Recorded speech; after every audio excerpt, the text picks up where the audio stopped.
Alright, hello all. This will be installment 2 in my 10 knives in 10 days.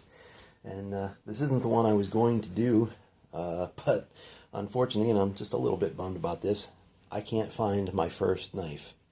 I know it's probably here somewhere. It was an old Barlow knife, not even a really good one. Brown plastic handles that I know had some chips and maybe even some pieces missing. The bolsters were stamped steel, and they were actually crushed almost flat, probably being run over or something. Blades sharpened all the way down, but that was a special knife. That was the first knife given to me by a crusty old guy who was a neighbor, a fellow that lived just down the road from us. He used to watch me sometimes. Old Bill Hoffman, he was a good man. And he gave me my first pocket knife, that old Barlow, and taught me how to whittle.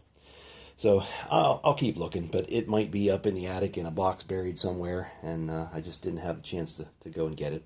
But anyway, the knife that I'll show will be kind of more like my second knife, the one that I've had the longest out of everything I think I have here. And I've always been a real fan of fixed blades. I mean, I like a sheath knife.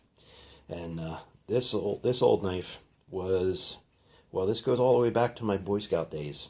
And I'm going to guess this is probably from somewhere early 1980s, maybe just before, somewhere between 83 85. There was a hardware store in Johnstown that sold Boy Scout gear. That was where you could get your uniform parts that you needed. I think might even still have kicking around here my old Yucca Ranger pack. I think I lost the frame to that, but I think I still have the pack. But anyway, this is not marked as Boy Scout gear. It doesn't have any fleur-de-lis or anything like that, but this was part of the kit, and this is an old Western cutlery. This is the original sheath, and boy, this has some wear and, well, plenty of sweat, and she's a little busted out in the seams here. I need to maybe do a little stitching, but the rivets have still held really well. As a young dumb kid, I even drilled a hole down here in the bottom to put a lash that I could lash it to my leg, which was actually kind of helpful when you're going through some tight brush, busting birds or something. But yeah, I've thought about probably making a new sheath for it, but I don't know. This one has held up so long, so well, I'd almost hate to part them.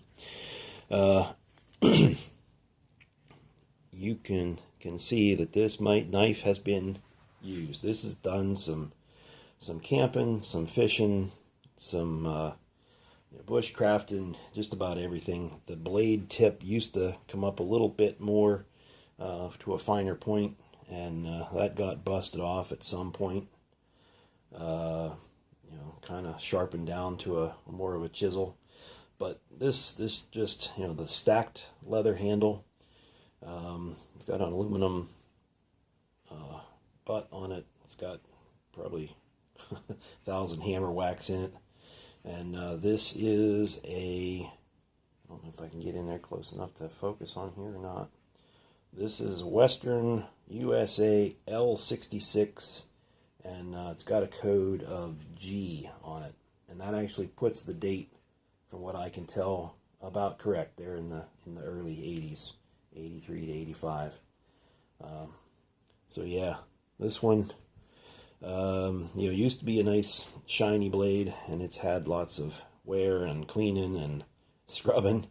I might wonder if I might even have hit that with some gun blue at some point in time, just to try to make it look a little bit less bashed up. But yeah, that's one of my favorite old knives, and it still gets used. I mean, this is not something I've hung up on the shelf and keep as a memento. This one still gets carried quite a bit. I cycle some things through. I've tried some Moras. I got that OKC Kephart that I'm gonna give a little bit of a try. But this thing, well, this thing's just kind of tried and true. And when you put a good edge on it, it holds it a good long time, and served me well. So that's the installment number 2.